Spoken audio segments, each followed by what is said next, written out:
J'ai fait mes études dans le 7e arrondissement, à l'Université américaine de Paris. Quand je suis arrivée ici, au tout début, j'étais très déboussolée parce que j'avais quitté le Sénégal à quelques reprises, mais pas plus de 2 semaines. Je ne suis jamais restée plus de 2 à 3 semaines hors du Sénégal. J'étais tout le temps au Sénégal. Et venir à Paris tout d'un coup, non seulement ça m'a fait prendre une dizaine de kilos, j'exagère pas. Parce que c'était vraiment mon refuge, être là en train de grignoter tout ce qui me passait sous le nez pour ne pas penser à ma famille, pour ne pas penser à mes parents. C'était très difficile parce que à l'Université américaine de Paris, à l'époque, j'étais la seule Sénégalaise. Ça ne veut pas dire que j'étais la seule à avoir fait l'université, mais à l'époque, quand je venais d'arriver, j'étais la seule Sénégalaise. Et j'étais curieuse, j'avais envie de savoir ce que ces années allaient me réserver, mais je n'avais pas envie de m'oublier. Je n'avais pas envie d'oublier d'où je venais, parce que c'est une université qui peut vraiment être très impressionnante. On voit des jeunes arriver en Lamborghini. On voit des jeunes arriver en Porsche, je n'exagère pas. On se retrouve dans la même université que le fils de Caroline de Monaco, etc. C'est le genre de personnes qui fréquentaient l'université. Et moi, j'étais la petite Sénégalaise qui venait d'arriver et qui ne vivait pas du tout dans ce monde. Et mon objectif, c'était vraiment de faire en sorte de ne pas perdre mes repères. Parce que j'avais valorisé mon identité. J'avais un sentiment d'appartenir à une communauté. Mais en même temps, je ne voulais pas que ce sentiment d'appartenance me limite. Donc je ne suis pas venue à l'université en me disant que j'allais revendiquer un statut d'africaine, émancipée, indépendante, etc. Ce n'est pas du tout ma mentalité. Au-delà de chercher à être reconnue comme une africaine ou une sénégalaise, je cherchais à être reconnue comme une citoyenne du monde. J'avais envie de montrer en fait que peu importe notre origine, peu importe d'où on venait, nous étions tous capables d'apporter quelque chose à la réflexion. La réflexion, c'était quoi? Comment être un monde meilleur? Parce que je me dis, si des jeunes quittent d'autres pays, viennent tous ensemble pour étudier, c'est parce qu'il y avait un désir de faire quelque chose ensemble. Sachant que cette période était limitée. Donc en 4 ans, 3 ans, comment faire en sorte que cette expérience puisse être enrichissante pour les autres? D'ailleurs, je crois que c'est ce qui vous motive à être là aujourd'hui aussi. Donc, finalement, ce qui s'est passé, l'université a choisi d'inviter d'autres étudiants sénégalais à venir parce que j'étais convaincue qu'on pouvait être plus d'étudiants sénégalais là-bas. Je ne suis pas trop dans le... Mais bon. Et j'étais chargée de faire une campagne de communication.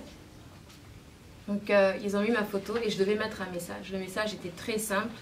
D'avant, je leur ai dit, venez m'aider à lever encore plus haut le lourd drapeau du Sénégal.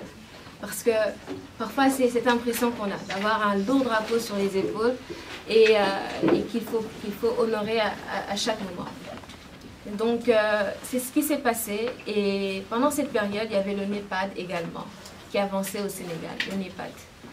Et c'est un projet, le nouveau partenariat pour le développement, que le président Wade et Thabo Mbeki avaient à l'époque initié pour aller plus vers cette idée d'États-Unis d'Afrique.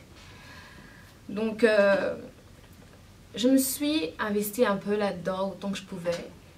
Et un jour comme ça, je reçois un appel du président Wade. C'était assez marrant parce que je ne m'y attendais pas du tout. J'avais écrit juste une lettre. Et apparemment, la lettre avait retenu son intention. Et la lettre, c'était quoi? Qu'est-ce que la jeunesse va jouer dans tout cela? Où est la place que vous avez réservée à la jeunesse? Et il avait été interpellé par ça, parce qu'on en parlait en termes économiques, etc. Mais à mon avis, aujourd'hui, on ne peut pas concevoir les États-Unis d'Afrique sans laisser à la jeunesse une place, un moyen d'apporter son pierre à l'édifice, parce que quand on parle d'États-Unis d'Afrique, on parle d'avenir, et l'avenir, c'est la jeunesse. Et très tôt, donc, j'ai été consciente du fait que rien ne se ferait sans la jeunesse. Et faisant partie moi-même de cette jeunesse, j'ai voulu, à travers toutes les opportunités qui m'étaient présentées, faire en sorte de jouer mon rôle. Et c'est pour ça, aujourd'hui, si vous allez sur ma page Facebook, on peut peut-être comment afficher, vous verrez l'idée centrale qui résume vraiment tout ce qu'on fait. Il ne faut pas que nous soyons des citoyens spectateurs, mais des citoyens acteurs de développement. C'est ma conviction. Aujourd'hui, on ne peut pas se permettre d'être une jeunesse qui va tendre la main, qui va attendre que tout arrive. Nous avons besoin d'être une jeunesse engagée. Nous n'avons pas le droit, je le dis très sincèrement, de passer notre temps à se plaindre. C'est vrai, on veut des emplois, c'est vrai, mais je me dis, il faut reconnaître que nous sommes nés ou nous avons grandi dans un continent qui a été pendant très longtemps victime de préjugés à son encontre. Nous faisons partie d'un continent qui est très riche par son potentiel, mais qui malheureusement n'a pas vu ce potentiel exploité justement. Et le problème qu'il y a aujourd'hui, à mon avis, en Afrique, c'est pas le fait qu'on ne puisse pas se développer. Le problème auquel nous faisons tous face, à mon avis, c'est le fait qu'on ne nous a pas appris comment se développer. Pour moi, c'est tout le problème aujourd'hui. On n'a pas appris aux Africains comment se développer. On nous a parlé de développement, on nous a fait comprendre comment s'imaginer le développement. On peut conceptualiser le développement, mais on ne nous a pas appris à se développer. Je vais vous dire ce que je veux dire par là. Ce que je veux dire par là, c'est que le développement, certes, on le conçoit ensemble, mais on le construit ensemble. Vous savez, les Américains, vous allez dans une école maternelle aux États-Unis, très tôt, on leur apprend à adorer, à vénérer le drapeau américain. On leur apprend à être fiers d'appartenir aux États-Unis. Et ce sentiment de fierté reste avec eux toute leur vie. Vous allez aujourd'hui dans n'importe quelle ville aux États-Unis, à part New York, etc., peut-être, qui est très urbain, mais vous allez dans certaines villes aujourd'hui, vous verrez des drapeaux américains sur toutes les maisons. Parce qu'on a appris aux Américains à aimer leur drapeau. Un Américain qui meurt pour son pays, c'est toute une fierté pour une famille. On ne nous a pas appris à aimer l'Afrique. C'est vraiment ce que je pense. On ne nous a pas appris à comprendre l'Afrique. On nous a appris à juger l'Afrique. On nous a appris à regarder l'Afrique souvent avec condescendance. Regardons l'Afrique en disant c'est un pays pauvre. C'est un pays, on ne rattrapera jamais notre retard. D'avance, on nous a conditionnés presque, et ça, je ne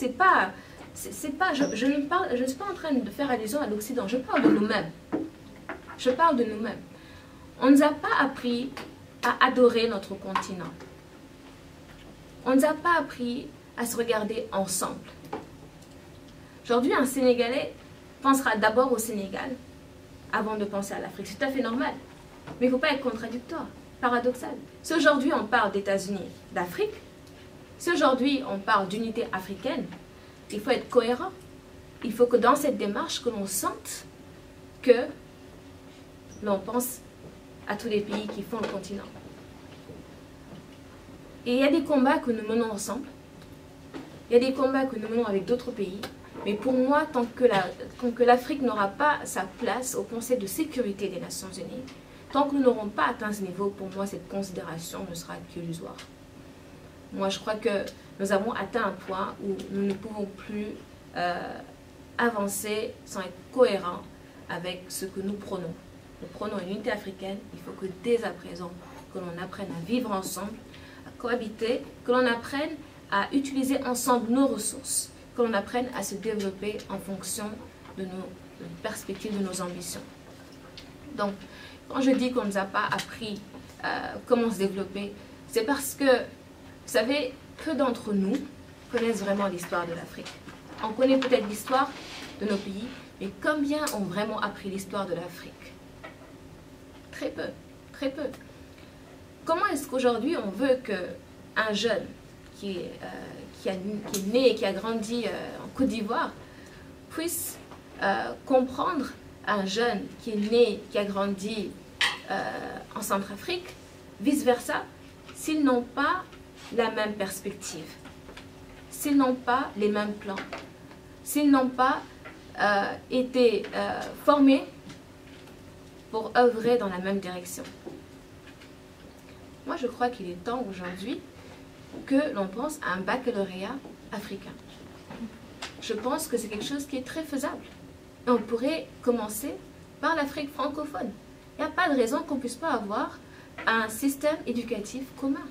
Et ça, j'ai écrit à Madame Zuma, et je pense qu'il y aura un écho favorable. Je suis vraiment partante pour m'engager dans cette voie, et je vous demande de bien réfléchir à ce point. Je crois qu'il faut un bac africain. Il faut que tous les jeunes Africains puissent comprendre l'histoire de la même manière. Mais si aujourd'hui on nous apprend l'histoire d'une certaine façon au Sénégal, on va en Côte d'Ivoire, on nous fait comprendre que nos ancêtres ont été combattus par des Sénégalais. Tiens, de l'autre côté, comment est-ce qu'on peut envisager une unité si on n'a pas un consensus autour de notre histoire? C'est très important. Et on se vante d'être indépendant. On se vante d'être un continent avec un grand potentiel. Mais qu'a-t-on fait pour justement permettre à ce pays de profiter de son indépendance? Qu'a-t-on fait pour permettre à ce pays de puiser dans son potentiel? Je vais m'en arrêter là quelques secondes, temps de vous faire découvrir ce que intelligence fait.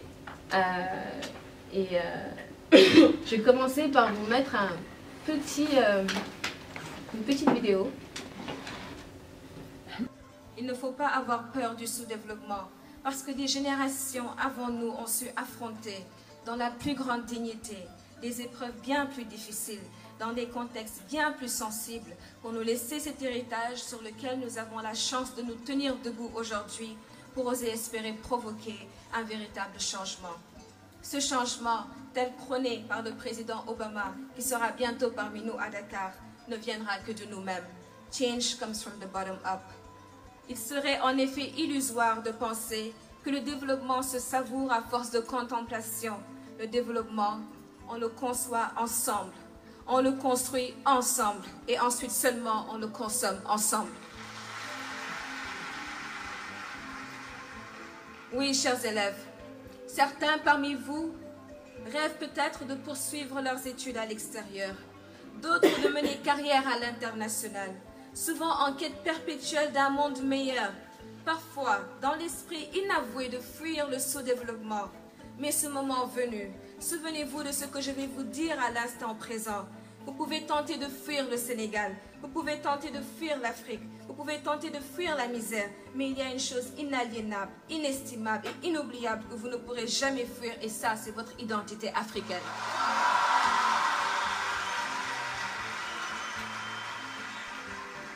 Au-delà de décliner notre identité individuelle, au-delà d'incarner nos aspirations républicaines, l'Afrique représente notre identité commune. Mieux, l'Afrique représente notre valeur collective. Nous devons tous être fiers d'appartenir à ce continent, dont l'étendue immense couvre la richesse infinie de son sous-sol.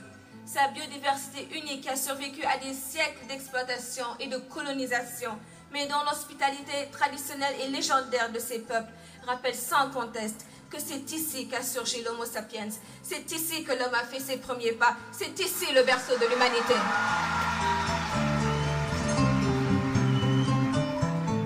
L'illustre cher Anta Diop vous l'aurait dit aujourd'hui, je cite, « Le nègre ignore que ses ancêtres qui se sont adaptés aux conditions matérielles de la vallée du Nil sont les plus anciens guides de l'humanité dans la voie de la civilisation.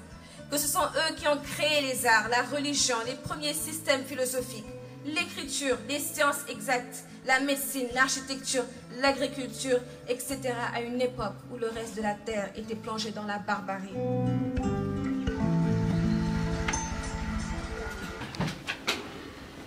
Donc, je disais, c'était juste un extrait pour vous montrer un peu, lorsque j'ai l'opportunité de m'adresser à la jeunesse, ce que je leur dis. Mais j'aimerais juste être claire sur un point. Il n'y a pas que les Africains dans cette salle. Et croyez bien que je ne suis pas venue ici pour prôner une quelconque... je suis vraiment là dans un esprit de réfléchir ensemble. Et vous savez, il y a encore quelque temps, la personne que j'admirais, une des personnes qui m'inspirait le plus, c'était Barack Obama. Mais devinez, aujourd'hui, c'est plus Barack Obama, c'est Abraham Lincoln. Pourquoi? Parce que s'il n'y avait pas Lincoln, on n'aurait pas eu de Barack Obama. Et donc c'est très important de comprendre que si nous sommes parvenus à franchir certaines barrières. Si nous sommes parvenus à être fiers aujourd'hui de dire que Mandela est un héros, c'est parce que des hommes et femmes de toute culture, de toute origine, se sont associés pour lutter contre le mal. Et le mal n'a pas de couleur de peau, le mal n'a pas de religion. Le mal, c'est tout simplement cet obstacle à notre développement qui peut être présent chez tout le monde. Donc aujourd'hui, je me dis que le développement, lorsqu'on le conçoit, eh ben, il faut le concevoir ensemble. Quand on a la chance d'avoir l'éducation, comme vous avez la chance d'avoir l'éducation, je crois qu'il faut avoir le sens de la générosité. Et la générosité, c'est partager ce savoir. Quand on a créé Intelligence, on s'est dit qu'il fallait aller plus loin qu'un simple magazine. Il fallait créer un club de leadership qui allait accompagner les jeunes. Donc nous avons créé le club Intelligence. Et c'est un club que nous sommes en train d'installer au niveau de la banlieue sénégalaise et au niveau de quelques régions, notamment Tambacounda. Donc l'objectif du club Intelligence, c'est quoi? Le club Intelligence, c'est un club ouvert aux jeunes, dont l'objectif est de permettre à ceux qui n'ont pas les moyens de cultiver le talent de leadership, d'avoir accès à des mentors qui vont venir à leur rencontre régulièrement pour partager avec eux leurs expériences, pour partager avec eux leurs idées et faire en sorte que lorsqu'il s'agit de parler d'avenir, qu'ils ne soient pas associés à des projections d'avenir, mais à une construction d'avenir. C'est vraiment ça aujourd'hui qu'on cherche à faire avec les jeunes à travers le Club Intelligence, c'est que les jeunes qui peut-être n'ont pas les mêmes moyens que nous, qui avons la chance de mener des études supérieures, ben, que ces jeunes aujourd'hui ne voient pas leur potentiel limité et qu'ils comprennent en fait à travers l'exemple de mentors qui n'ont pas forcément eu la vie rose, qu'ils comprennent qu'il y a une possibilité de se surpasser et d'aller encore plus loin que l'on pense. Donc on a essayé cela, ça a marché et ça a inspiré la grande rentrée citoyenne pour justement rendre accessibles ces parcours au maximum de jeunes possible. Donc la grande rentrée citoyenne, c'est l'événement phare d'Intelligence. Je vais peut-être passer au slide pour vous montrer un peu les types d'activités que nous avons organisées depuis le départ. Alors, vous avez vu que ce n'est pas la même tête que vous voyez là. Ça, c'est quand je venais d'arriver à Dakar, après Paris. Alors, on va faire pause. Donc là, en fait, quand je suis arrivée, j'étais intéressée par deux secteurs. Ça, c'est pas moi, hein. Ça, c'est des étudiantes, les lycéennes de Mariam Abba. En fait, on a vu justement une ancienne élève. Elle est actuellement en 3e année au Kenya, mais c'est une élève du programme Europe Afrique de Sciences Po. Ah oui, c'est bien, c'est bien. Ça Oui, je me souviens. Donc en fait, quand je venais d'arriver, c'est vraiment l'éducation et la santé qui m'intéressaient. Donc, j'ai été approchée. J'avais commencé un petit cabinet de communication, etc. parce que j'avais fini avec Publicis, donc j'étais rentrée à Dakar. Et des parents m'ont approché pour me dire que Mariam Abba, qui est une des meilleures écoles au Sénégal pour les jeunes filles, risquait d'être délocalisée parce que le gouvernement à l'époque voulait amener ça dans la région de Diourbel. La température là-bas, c'était insupportable pratiquement pour les filles. Et là, il y a une école d'excellence qui forme parmi les meilleures femmes leaders du Sénégal qui risquaient d'être délocalisées. Ils sont venus me voir à, je crois, 20 jours de l'événement, sans budget, sans rien. Ils m'ont dit, on ne veut pas que cette école soit délocalisée, aidez-nous dans la communication. J'ai dit, bon, on va voir ce qu'on peut faire. Déjà, moi, j'étais intéressée parce que c'était dans l'éducation. Alors, je leur ai posé comme ça, dans pur hasard, je leur ai dit quel âge avait l'école et ils m'ont dit que l'école allait avoir 30 ans. J'ai dit c'est une excellente chose. En fait, l'école allait avoir 31 ans, mais 30 ans depuis Gorée. Donc j'ai dit on va sauter sur l'occasion pour mettre en avant 30 années d'excellence. Parce qu'ils ont toujours eu 100% au bac. Donc on a communiqué autour de cette idée, 30 années d'excellence. Avec 0 francs, je vous assure. Alors finalement, qu'est-ce qu'on a fait ? on a fait du bouche à oreille, on a mobilisé toutes les personnes qu'on croyait capables d'être influents, des femmes de renommée qui ont fait Mariam Abba, et on a organisé une belle cérémonie à Gorée. Le président ne pouvait pas venir, mais il avait délégué son ministre. On a fait en sorte qu'il y ait une belle communication autour de l'événement. Et aujourd'hui, des filles sont encore en train d'être formées à Mariam Abba à Gorée, parce que tout simplement, tout le monde a travaillé ensemble pour y arriver. Et ces jeunes filles qui ne sont pas tout le temps de familles très aisées, parce que c'est vraiment les meilleures qu'on met ici. On ne regarde pas qui vient d'où. Mais ce sont des femmes, des jeunes femmes qui donnent espoir, parce que elles quittent tous les week-ends leurs parents pour rester toute la semaine à Gorée. Elles se débrouillent quand même pour être parmi les premières au Sénégal. Et je crois que c'est le genre d'exemple qui suffit à rassurer chacun de nous présents ici aujourd'hui que le capital humain de l'Afrique repose vraiment sur le savoir qu'on donnera aux jeunes. Et pourquoi je m'intéresse autant à Mariam Abba? Parce que une population comme le Sénégal et comme la plupart des pays africains qui comptent plus de femmes que d'hommes, on ne peut pas concevoir un développement sans impliquer les femmes. Je ne dis pas ça parce que je suis une femme. Je dis ça parce que c'est la réalité.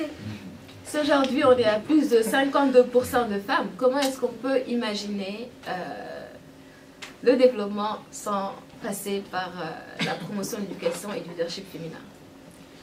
Alors, next slide. Nous avons pensé promouvoir le leadership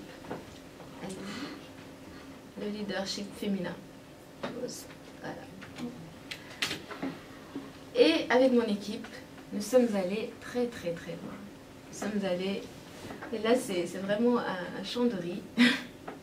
Et ce sont ces femmes, battantes comme elles sont, qui se débrouillent pour assurer, j'allais dire, une autosuffisance alimentaire à l'heure de qualité. Avec très peu de moyens.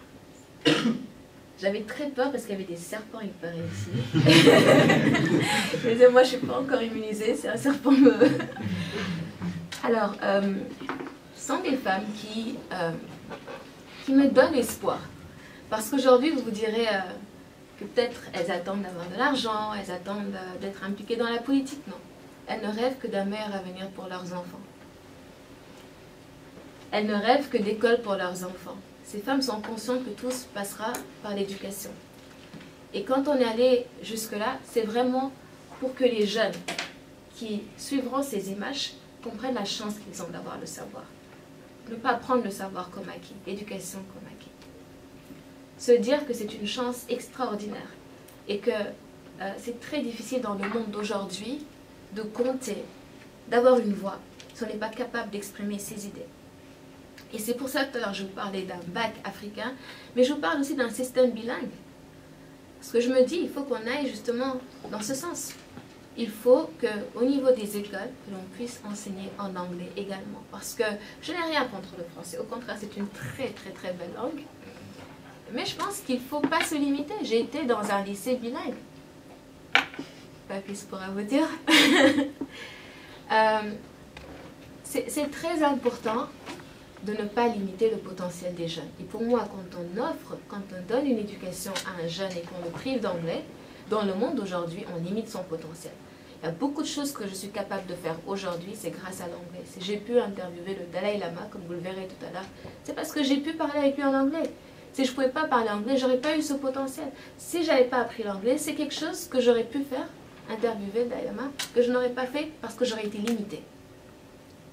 Donc, quand je parle, excusez-moi, de promouvoir l'anglais, on peut continuer, c'est vraiment parce que je me dis, sans l'anglais, on est limité. Et tout ce temps que vous êtes, je pense vraiment que on peut s'arrêter à l'image là. On peut retourner en arrière. Voilà, pause. Merci. C'est bon? Alors, vous verrez tout à l'heure un événement qu'on avait organisé à Dakar, qui s'appelait la cérémonie de consécration des 50 femmes sénégalaises leaders. Parce que dans le contexte du cinquantenaire du Sénégal, on s'est dit qu'on n'avait pas assez distingué les femmes, il fallait faire un événement pour les femmes. À la suite de cet événement, nous nous sommes rendus à Saint-Louis première capitale du Sénégal. Et nous avions à l'époque l'ambition de remplir ce complexe sportif que vous voyez. Alors au départ, on nous a dit, écoutez, vous perdez votre temps parce que personne n'a pu remplir cette salle, même Youssou N'Dour. Même Youssou N'Dour, il a fallu qu'il commence à partir de la moitié de la salle parce que c'est énorme. On était à 3 semaines de l'événement, ils me disent que c'est difficile, c'est pas possible. Comme je ne crois pas en l'impossible, pour moi, il faut se battre pour réussir. On a pu avoir près de 4000 personnes dans cette salle. Et la plupart de ces personnes, c'était des femmes rurales. Il n'y avait pas de connotation politique. On s'était dit qu'il fallait être habillé en blanc, celles qui pouvaient, pour qu'on sache qu'il n'y a pas de parti politique ici. Que c'est des femmes qui venaient parce qu'elles avaient envie d'être reconnues comme des actrices de développement. Et elles sont donc venues de tous les coins de Saint-Louis. Et ensemble, elles ont fait une démonstration de force. Elles ont montré tout ce qu'elles ont réussi à faire avec très peu de moyens pour le bénéfice de toutes les populations. Suivant. Alors, stop. Stop. Voilà. Au nom des enfants, pourquoi? Parce que comme je vous disais tout à l'heure, elles sont venues, elles nous ont dit quand elles venaient, on va venir parce qu'on a envie que nos enfants voient ce qu'on fait. On a envie aussi que nos enfants comprennent l'importance de l'éducation. Donc, ce n'était pas seulement une histoire de montrer ce qu'elles faisaient, mais elles étaient aussi venues pour nous aider à promouvoir l'éducation. En disant aujourd'hui qu'elles-mêmes se retrouvaient limitées parce qu'elles ne pouvaient pas dépendre d'elles-mêmes. Elles étaient obligées de faire recours à des prestataires, de demander à être aidées pour les calculs, la compta, etc. Donc, c'était une façon aussi de rappeler à la jeune génération l'importance de l'éducation. Et donc, nous avions invité des filles du lycée Ahmed Fall que vous verrez plus tard, etc. Donc, c'est vraiment une très belle rencontre. Donc, ces enfants-là, la plupart d'entre eux ont leur maman à l'université. Mais le problème qui se pose souvent, c'est que les mamans ne peuvent pas s'occuper d'eux parce qu'il y a l'école. Et donc, qu'est-ce que le recteur avait fait à l'époque? Il avait créé la case des tout-petits qui était initiée à l'époque par le président Wade et qui leur permet donc qui permet à ces femmes de travailler et d'avoir leurs enfants tout près à l'université. Allons-y, next.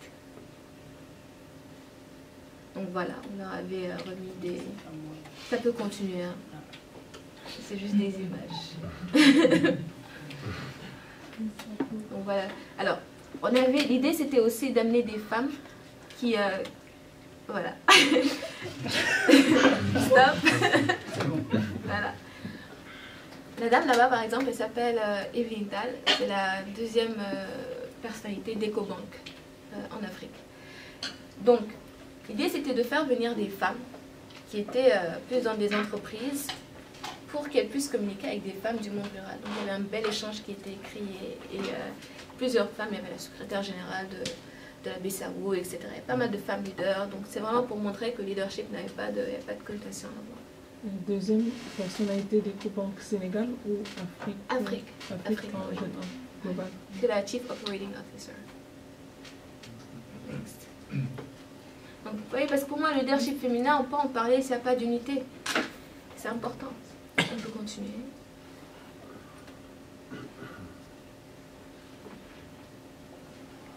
On peut continuer. C'est juste des images pour montrer un peu.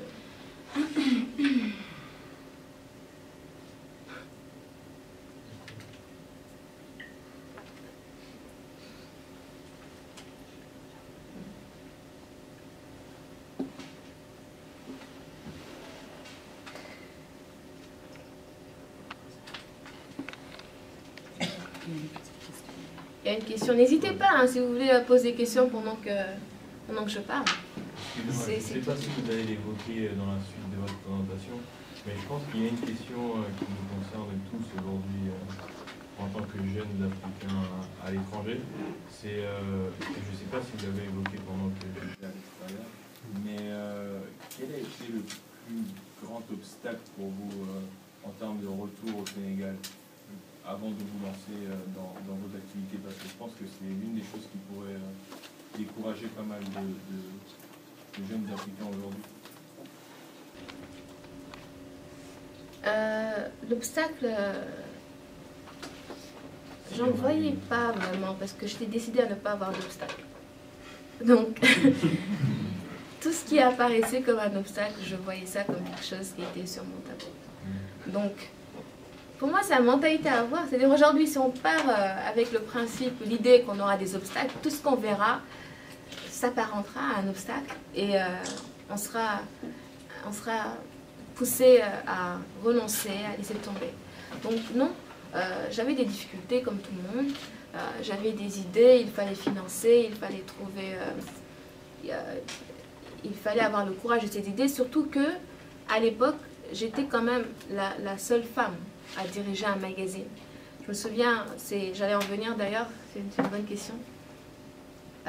On va continuer après, on va faire pause, je vais répondre un peu à sa question. Donc, je me souviens, quand je venais de commencer, je disais à mon père, je vais créer un magazine.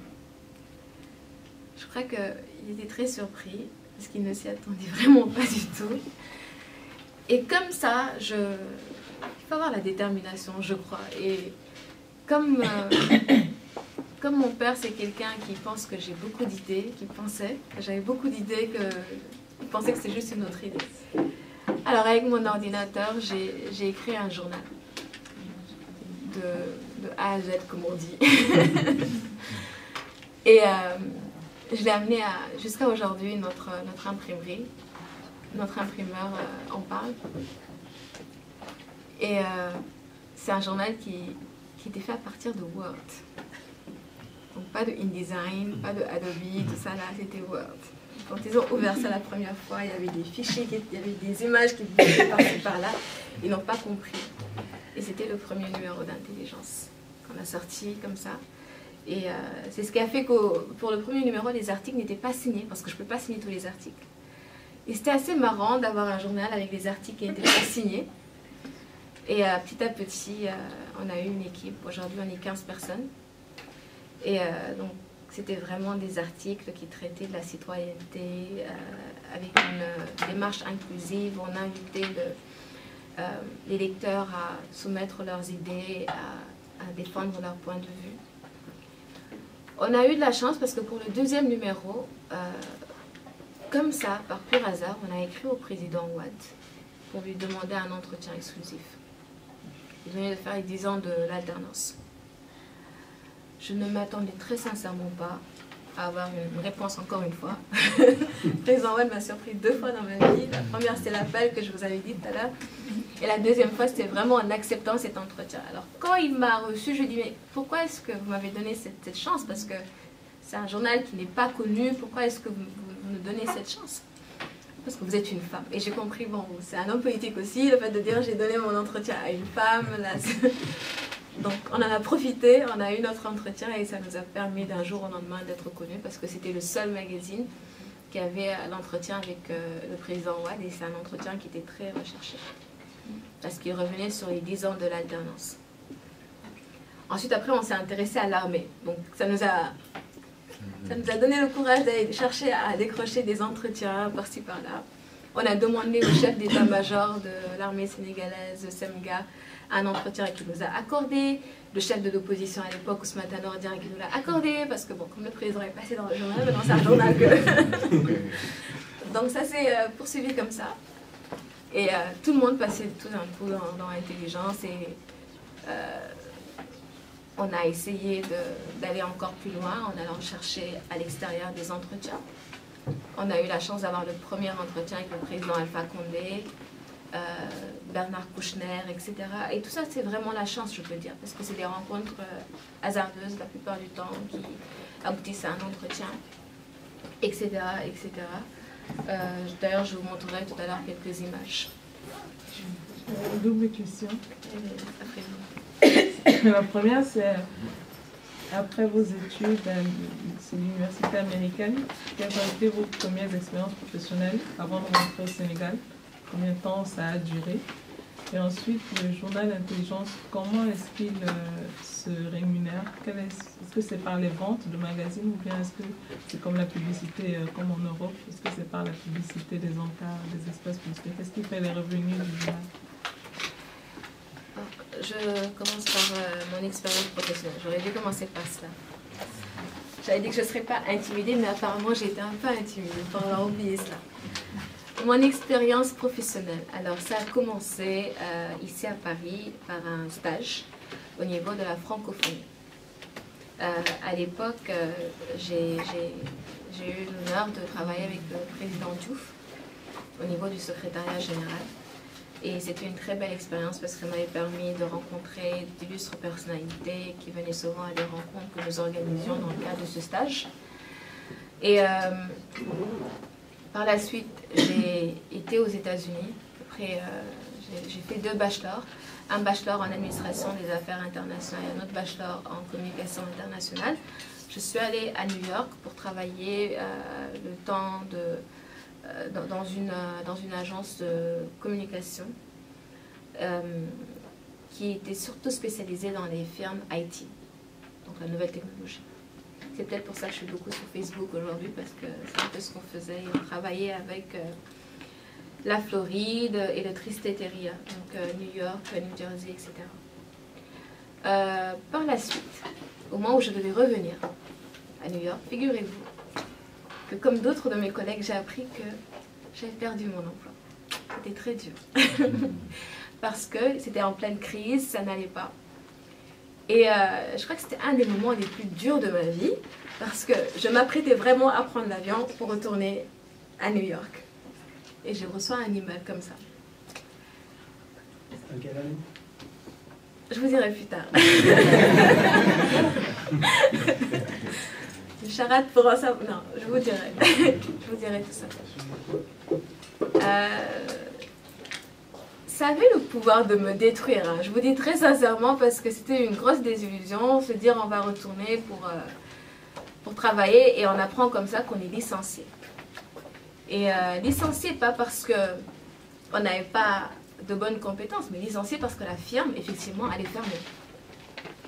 Donc je ne peux même pas appeler ça un licenciement.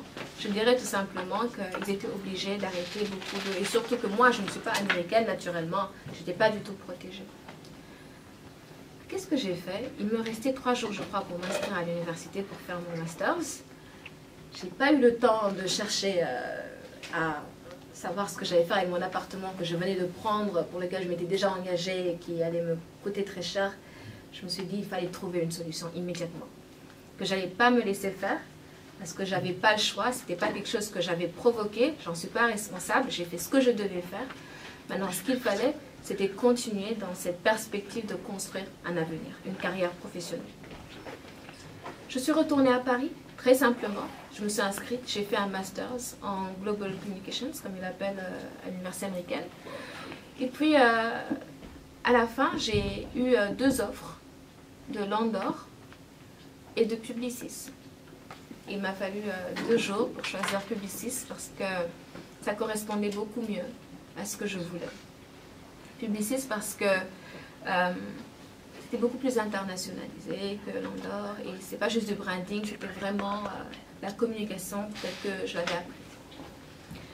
Donc j'ai accepté de travailler là-bas et c'est, je crois, ce qui m'a poussée à venir par la suite au Sénégal parce que c'était des projets vraiment... On travaille avec Warren Buffett, la société NetJets par exemple. Très impressionnant. Mais qu'est-ce que ça m'apportait vraiment aujourd'hui de gérer une compagnie qui louait des jets? Bon, c'était bien. C'était bien. Il y avait un projet qui m'a particulièrement intéressée, c'était le Global Zero qui consistait à lutter contre les armes nucléaires. C'était vraiment très intéressant.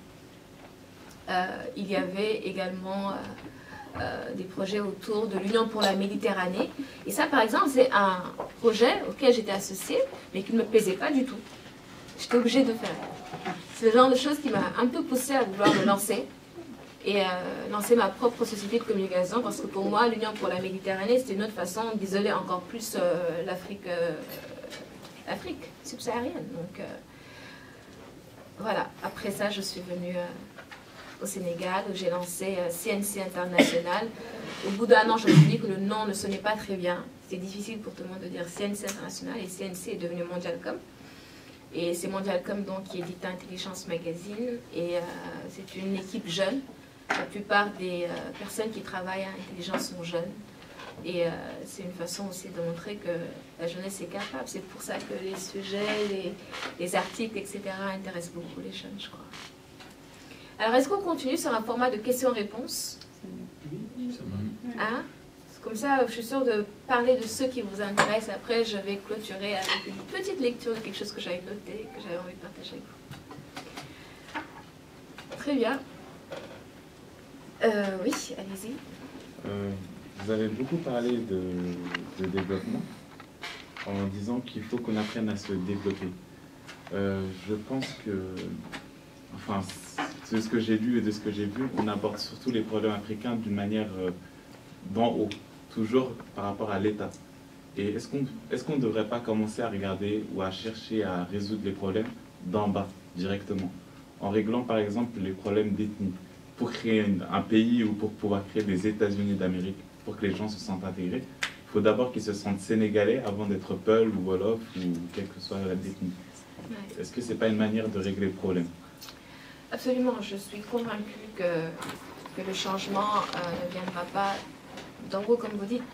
Change comes from the bottom up. Vous savez, je m'étais beaucoup investie dans la campagne de Barack Obama à cause de cette phrase.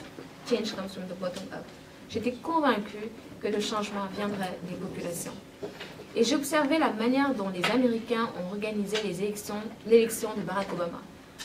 Barack Obama n'aurait jamais gagné si les jeunes n'étaient pas allés au fin fond de l'Amérique profonde pour dire qu'il fallait oser le changement. C'est pas facile d'oser le changement. Déjà, il y a une idée qu'on se fait de soi et il y a une idée qu'on se fait de l'Afrique et donc de son avenir. Moi, je suis persuadée que pour parvenir à développer l'Afrique, il faut une prise de conscience collective. Il faut que l'on envisage d'abord un développement ensemble. Et c'est ce que je disais tout à l'heure, parfois le discours est un peu incohérent. Le fait de s'identifier même à travers une ethnie, de se projeter une identité autre qu'une identité africaine pour ensuite dire on veut les États-Unis d'Afrique, pour moi c'est paradoxal. Donc oui, mais c'est ce que je disais aussi. Je ne sais pas, je ne connais pas aujourd'hui la Côte d'Ivoire, sinon que le premier président s'appelait Houphouët-Boigny. Non mais, je veux dire, si moi je n'étais pas allée faire mes propres recherches pour connaître les merveilles de la Côte d'Ivoire, je ne l'aurais jamais su, parce qu'on ne me l'a pas appris. Et pourtant, je connais Charlemagne, désolée, je ne veux pas dire ça comme ça, mais c'est pour vous dire, c'est paradoxal de parler de... Faut pas mal le prendre. Hein. Je veux dire, c'est paradoxal de dire aux Africains, ou que les Africains se disent qu'on va s'unir, qu'on va travailler ensemble, si on apprend ce qu'il y a ailleurs et pas ce qu'il y a chez soi. On ne peut même pas apprécier ce qu'il y a ailleurs s'il n'y a pas une prise de conscience de ce qu'on a chez soi. C'est très important. Aujourd'hui, moi, je vous disais tout à l'heure que Lincoln, le président Lincoln, est le président que j'admire le plus, c'est parce que justement, j'ai vu, nous, ce qu'on a... J'ai beaucoup appris sur l'histoire du Sénégal, de l'Afrique, pour comprendre aujourd'hui ce qu'il a pu faire, ce qu'il a apporté. Donc c'est très important que le curriculum aujourd'hui qu'on propose aux étudiants, aux élèves, prenne en compte l'histoire de l'Afrique. Et quand on verra comment les Africains ensemble ont relevé des défis, ensemble sont parvenus à s'organiser d'une part et d'autre, là je crois on appréciera beaucoup plus le continent. Mais sinon ça restera illusoire. Oui, enfin, ma question va aller à peu près dans le même sens. C'est, il y a toujours depuis ton échange, en fait, de notre échange, il y a une oscillation entre Sénégal, Afrique, parfois tu le dis même le pays. Enfin, c'est bien de rêver effectivement aux États-Unis d'Afrique. Quand on voit notre histoire, je parle de l'histoire africaine, la Fédération du Mali qui a duré 3 mois, est-ce que tu penses qu'après 50 ans où les dirigeants ont essayé de construire des nationalismes, il sera facile de faire ce saut-là vers un continent qui sera complètement une entité politique et économique réunie. Moi, je vous remercie pour votre question. Je pense que ce serait illusoire de penser que demain, on aura les États-Unis d'Afrique. Je pars du principe que c'est un idéal dans un premier temps. C'est un idéal, c'est quelque chose auquel on doit aspirer. Mais ce n'est pas quelque chose qui va venir comme ça, parce que le dire, c'est même être un peu naïf. Je disais tout à l'heure qu'il faut un préalable à tout. Il faut qu'on apprenne à vivre ensemble, qu'on apprenne à se connaître avant d'envisager une quelconque unité. Il y a une unité qui est... Mais revenons un peu sur ce qui se passe en ce moment en Centrafrique. Comment pouvez-vous être crédible sur la scène politique internationale, dire qu'on est indépendant? On ne peut pas, nous, l'unité africaine ne peut pas prendre les devants pour maintenir la paix. Regardez ce qui s'est passé au Mali. Pourquoi il a fallu que François Hollande intervienne au Mali? Il y a quand même la CEDEAO. Pourquoi est-ce qu'il a fallu que des réunions se tiennent à Bruxelles pour envisager une solution, une réponse africaine à la crise? C'est un peu paradoxal. Pourquoi est-ce que les Français devaient mourir pour le Mali? Vous voyez ce que je veux dire? Moi, j'apprécie énormément le geste de François Hollande. C'est quelqu'un que j'admire énormément. Mais on ne peut pas être là à demander aux gens, traitez-nous comme des adultes, traitez-nous comme on est indépendants, etc. si tu ne peux pas prendre ton destin en main. Aussi simple que ça. Pour moi, c'est clair. On n'a pas encore la maturité d'asseoir les États-Unis d'Afrique parce qu'on n'a pas encore appris, c'est ce que je vous ai dit tout à l'heure, on ne nous a pas appris à nous apprécier, on ne nous a pas appris à travailler ensemble. Donc du coup, quand il s'agit d'être présent pour un frère africain, on hésite. On n'est pas capable d'aller mourir pour un frère malien peut-être. Vous voyez ce que je veux dire? Je ne le dis pas pour être négatif, mais je le dis parce qu'aujourd'hui, on ne peut pas penser aux États-Unis d'Afrique si on n'est pas capable d'aller se sacrifier pour quelqu'un. Je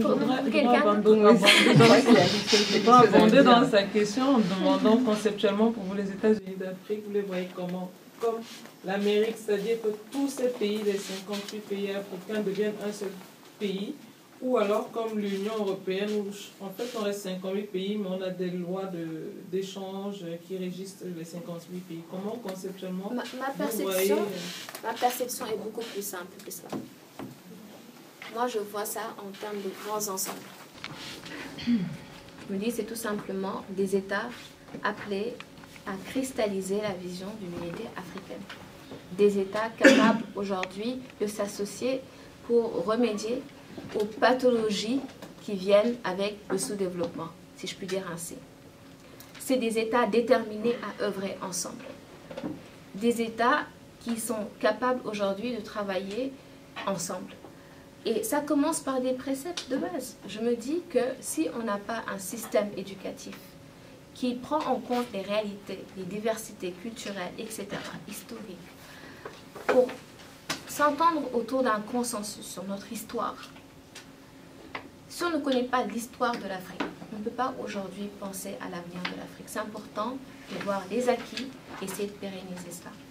Je pense également que lorsqu'on parle d'États-Unis d'Afrique, si on parvient à nous entendre d'abord, rien qu'à travers l'unité africaine, l'organisation, je veux dire, si on parvient aujourd'hui à nous entendre sur des urgences de développement, sur le commerce tel qu'on le fait aujourd'hui, etc., les investissements, la priorité. Moi, je crois qu'on peut aller dans le sens des États-Unis d'Afrique. Je ne pense pas que c'est quelque chose qui va se faire du jour au lendemain. Mais je pense qu'il est temps, quand même, que l'Afrique aille de l'avant ensemble. Juste pour... Allez-y, depuis tout à l'heure, vous levez la main. C'est un peu lié à tout cela, mais on ne va pas refaire l'histoire de l'Union, l'unité africaine, ça date pas d'aujourd'hui. Effectivement, l'expression États-Unis d'Afrique est une vision un peu métaphorique. Moi, je préfère parler d'unité et de l'Union africaine. Kadhafi est mort aujourd'hui. Hein, on a l'Union africaine qui est assez, vous l'avez précisé tout à l'heure, pas forcément à la hauteur de tous les défis du continent, notamment au niveau de la gestion et de la résolution des crises et des conflits. Mais on ne va pas oublier non plus que c'est cette même Union africaine, dans sa volonté de panafricanisme, qui a décidé de l'intangibilité des frontières.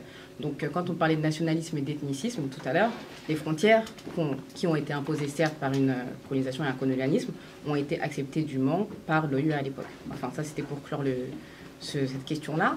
Mais moi j'avais plus une volonté de casser un peu cette vision un peu monolithique, parce que vous l'avez dit, il n'y a pas une Afrique, il y a des Afriques, mais il n'y a pas aussi un Africain, il y a des Africains, il y a la société civile versus nos gouvernants, il y a l'État versus exactement les entreprises, les personnes qui se démènent, les femmes rurales que vous avez montrées tout à l'heure.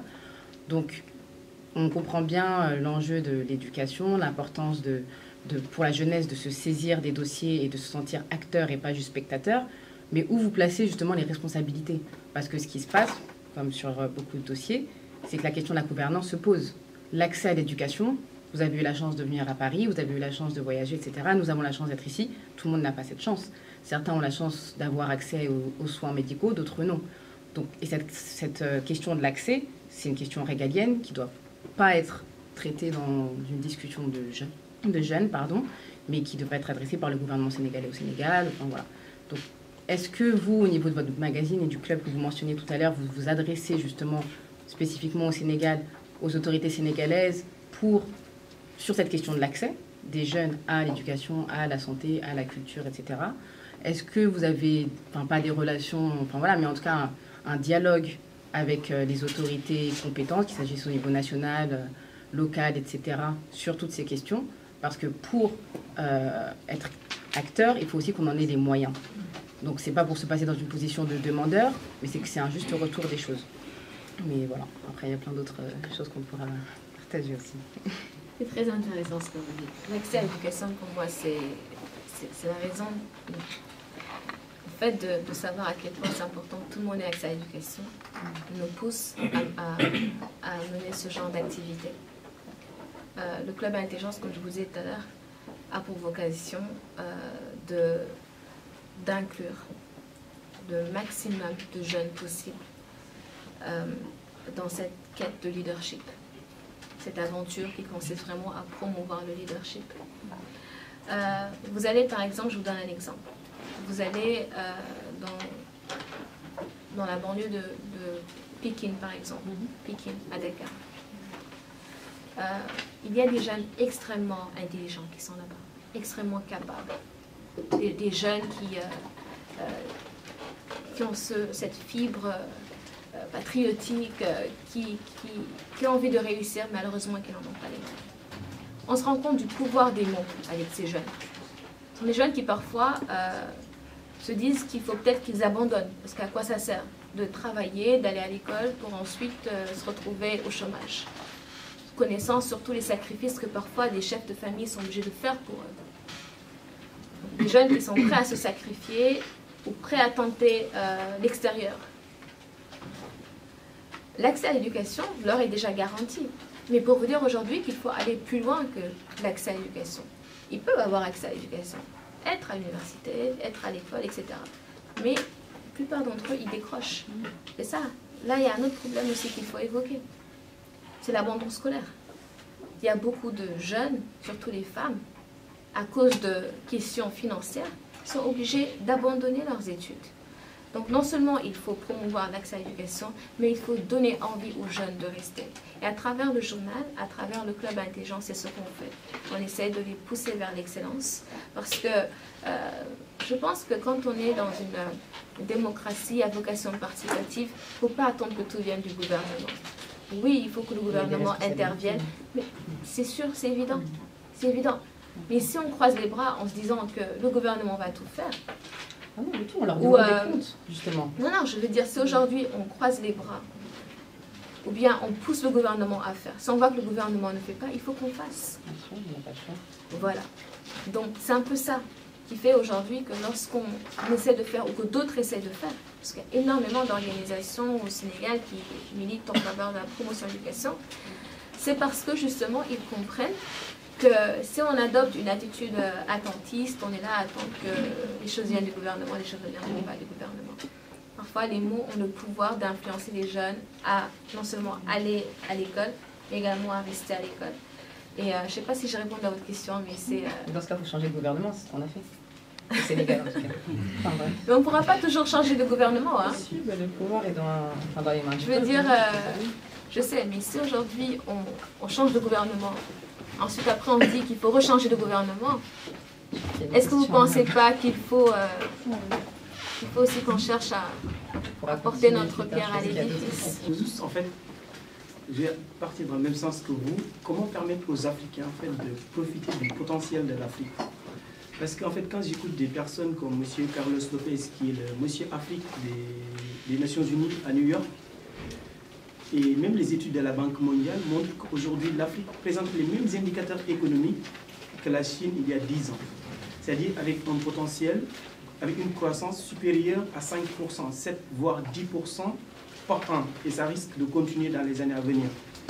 Et dans les pays occidentaux, même les plus optimistes n'osent même pas parler d'une croissance de 1%. Alors qu'en Afrique, on a des croissances supérieures à 7%. Comment on peut permettre aux Africains de profiter de ça? Sachant qu'en 2050, il y aura 2 milliards de personnes en Afrique. Ce qu'on est en train de voir en ce moment en Afrique centrale, chez nos amis, est que quand, par exemple, on sera 2 milliards de personnes en Afrique, ça va venir dans 30 ans, dans 35 ans. Si, par exemple, dans cette salle, on avait juste, je ne sais pas moi, on voulait inviter tout le monde à manger, on a juste 2 ou 3 poulets à offrir à tout le monde, il n'y aura pas assez. Et si, par contre, on avait, par exemple, 40 poulets, bon, tout le monde va se comporter en un gentleman, tout le monde va même inviter l'autre à se servir avant, parce qu'on sait qu'il y en aura pour tout le monde. Et si, en fait, en Afrique, on n'a pas une vision, on n'a pas une vision pour se dire dans 30 ans, on se pose des questions, avoir des perspectives. Je pense que si on ne se pose pas des questions dès maintenant, lorsqu'on sera à 2 milliards de personnes, comment on va faire pour manger? Ce qui se passe en Centrafrique va se passer dans tous les autres pays d'Afrique. Donc comment on peut permettre aux Africains de profiter du potentiel de l'Afrique? J'ai une formation un petit peu de mathématiques, donc je vais utiliser ce qu'on appelle la règle de Pareto.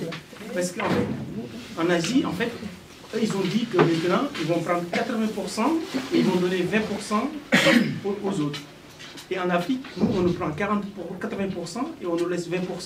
Comment faire maintenant pour changer ce calcul? C'est-à-dire, nous, on garde au moins 80% et on donne aux autres les 20% qui restent. Je pense que ça mérite une certaine réflexion. Et les Africains, moi, je pense que, comme je le dis souvent, pour le développement de l'Afrique, les Africains doivent être au premier rang. Si les aides qu'on nous donne souvent, si ça faisait développer des pays, je pense qu'on ne serait pas toujours là. On nous aide, on continue de nous aider et on est toujours pauvres. Est-ce que les aides ne sont pas finalement, des instruments pour nous maintenir dans la pauvreté, dans la guerre et dans la misère? Donc je pense qu'il est temps qu'en Afrique, les gens se lèvent et qu'on essaye d'apporter quelque chose de positif à la jeunesse, avoir cette vision, ces perspectives pour permettre aux jeunes, parce qu'aujourd'hui il y a une Afrique pauvre, il y a une Afrique qui ne va pas à l'école, il y a une Afrique où on opprime les filles.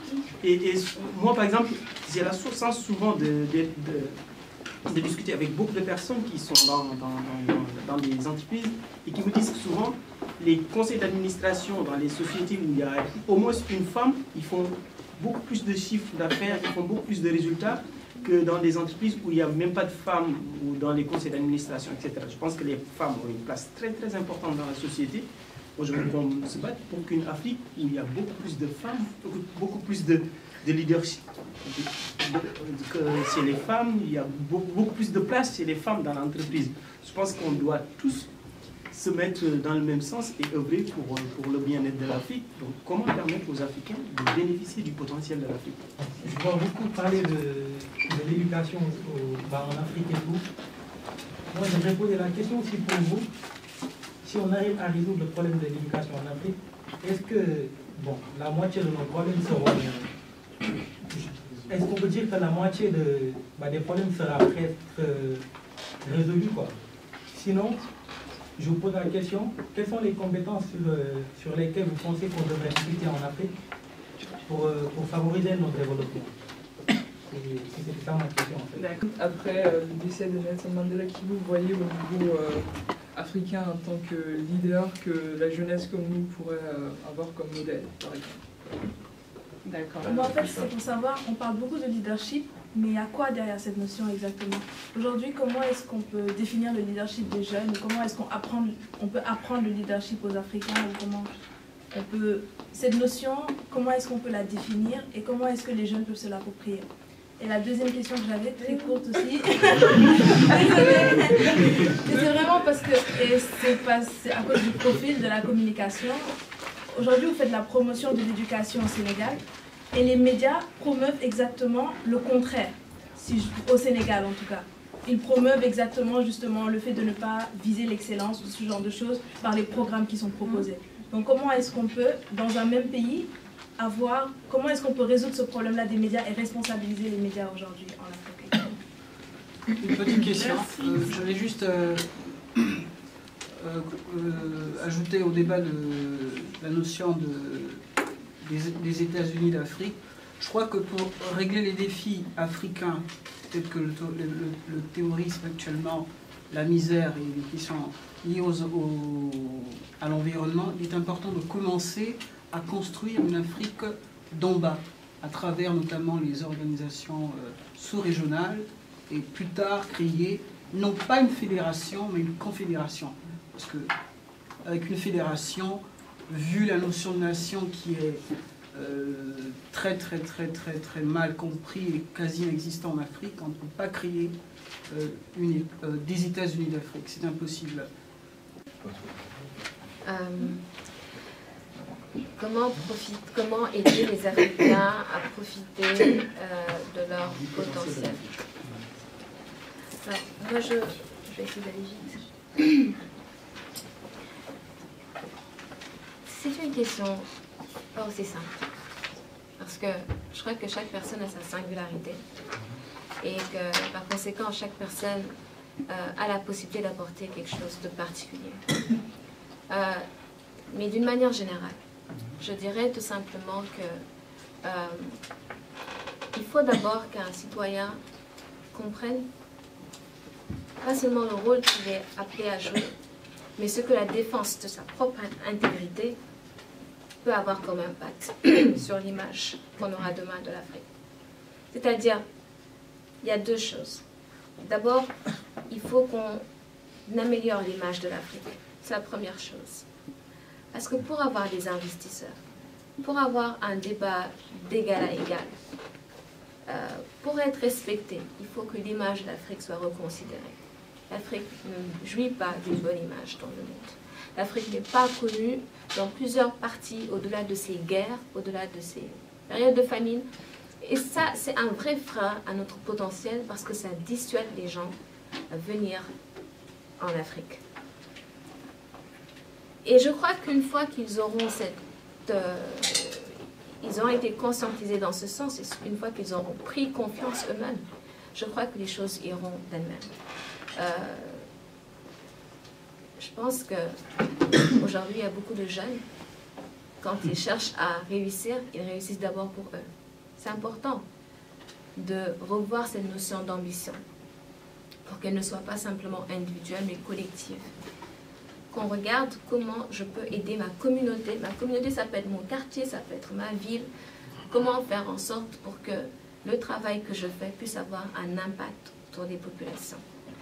Et je crois que c'est une approche qui peut inspirer des carrières, des vocations, où on ne cherchera pas juste à faire de l'argent, mais justement, et je crois que c'est une bonne façon de lutter contre le chômage, c'est qu'on va essayer de voir là où le besoin se trouve, on va essayer d'être présent pour répondre à ce besoin.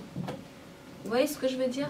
Il faut que la jeunesse identifie là où il y a des problèmes de compétences et essaye de s'expérimenter, de chercher le savoir pour répondre à cela. Regardez le problème qu'on a aujourd'hui avec les ophtalmologues dans certaines villes. Vous allez au Sénégal, 47 ophtalmologues pour je ne sais pas combien de personnes, alors que la plupart d'entre eux sont en ville. Oui, c'est bien ça. On a fait un article dessus. Je crois qu'il n'y a pas plus de 50 ophtalmologues agréés au niveau du Sénégal. Je vous donnerai le chiffre exact pour ne pas me tromper, mais je sais que c'est très faible. C'est ça, je crois, qu'il faut identifier. Et je crois que c'est ça qui va nous permettre d'atteindre notre potentiel. Identifier là où nous avons besoin de compétences, là où nous avons besoin de changer les choses pour œuvrer dans ce sens. Et les compétences pour favoriser le développement, pour répondre à une question, je dirais qu'il faut plus aller vers les sciences et la finance. Les sciences parce que l'agriculture, 70% de la population au Sénégal ou dans d'autres pays, pratiquement, sont dans l'agriculture. Il ne suffit pas simplement d'aller cultiver dans les champs. Il faut réfléchir à comment optimiser les rendements. Et pour cela, il faut chercher le savoir.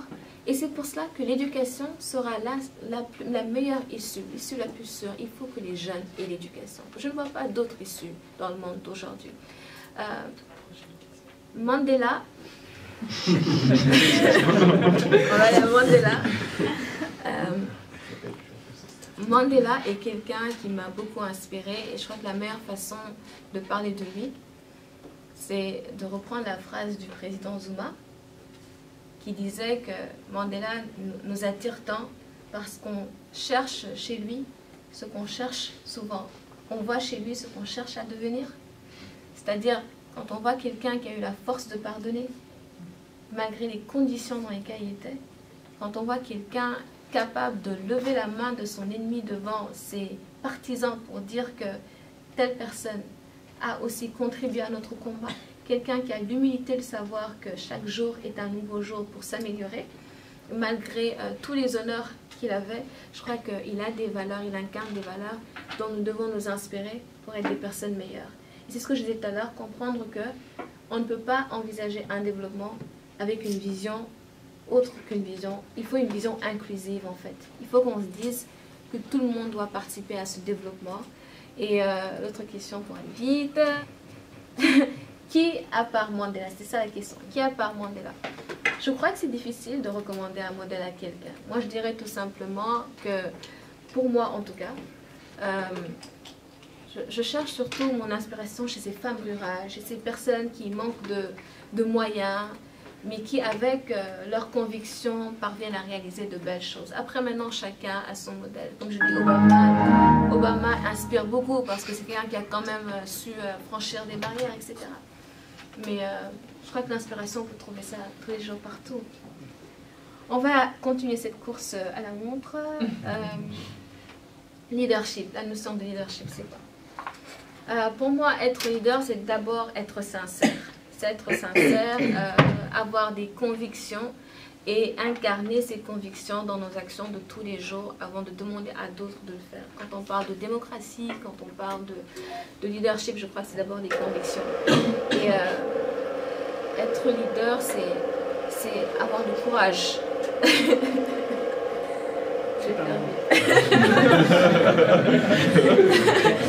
Être leader, c'est avoir le courage de ses convictions. Et je crois que Mandela, il n'a pas seulement appelé à la paix, il n'a pas seulement cherché à réconcilier, il a été le premier à être l'acteur de justement tout ce à quoi il a fait appel. Communication, médias, valeurs. Oui, je ne dirais pas que toute la presse n'est pas négative. Il y a une bonne partie de la presse qui cherche à promouvoir la citoyenneté, etc., qui cherche à faire des choses, mais je crois que c'est aux populations aussi de manifester leur intérêt. Et si un tel support ne m'intéresse pas, je veux dire, il y a un magazine à sensation au Sénégal qui sort régulièrement et qui, dès que ça sort, c'est acheté parce qu'il n'y a que des rumeurs, on parle de people, etc. Si la demande est là, je comprends très bien ceux qui vont aller investir dans ça.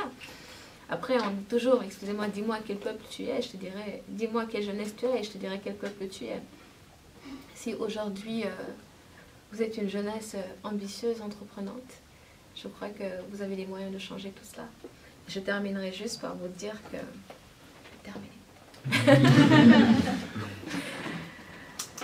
Je vais vous dire que je suis très fière d'être là.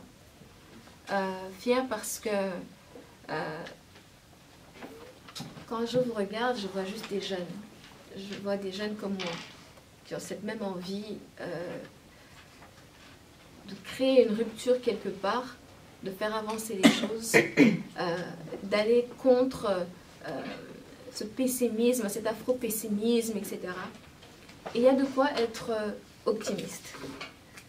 faut pas aujourd'hui être découragé par les guerres, par toutes ces mauvaises nouvelles qui nous viennent de l'Afrique, etc. L'Afrique n'a que, enfin la plupart des pays africains, ils n'ont que même pas 60 ans d'indépendance. Ils n'ont que 50 ans d'indépendance, pour beaucoup d'entre eux. Je crois qu'il faut apprendre à voir le verre à moitié rempli plutôt qu'à moitié vide. À nous dire qu'on a réussi à faire de belles choses, que nous avons des personnes qui se sont beaucoup investies et qui ont réussi de très belles choses sur ce continent, qu'ils soient issus d'Afrique ou d'Europe ou ailleurs. Beaucoup de choses ont été réalisées en Afrique. C'est un continent très riche. Mais il faut voir l'Afrique comme un être humain à 60 ans. On est encore capable de faire des choses, mais il ne faut pas attendre naturellement d'avoir 100 ans pour dire qu'on va changer les choses. Non, je me dis qu'il faut être optimiste. Il faut être optimiste parce qu'il y a 30 ans de cela, il n'y avait pas cette même jeunesse qui allait chercher le savoir pour revenir. Moi, je vous demande simplement, si je puis me permettre, de ne jamais abandonner. Vous n'avez pas besoin d'être en Afrique pour développer l'Afrique. Vous n'avez pas besoin d'être dans votre pays pour faire avancer votre pays. Vous êtes d'abord des ambassadeurs. Il faut en être conscient. Partout où vous serez un peu une image de votre continent. Vous serez une image et vous serez appelé à incarner les convictions que vous êtes supposé avoir ou que vous dites avoir.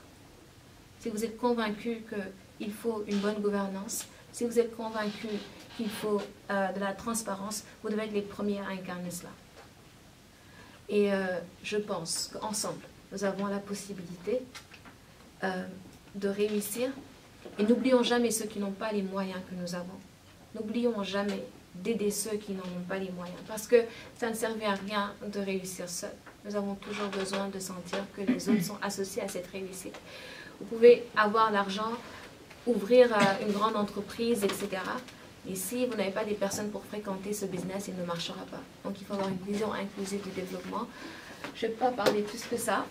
Je vais vous remercier encore une fois de m'avoir invité, de m'avoir écouté et je repars très heureuse et très confiante.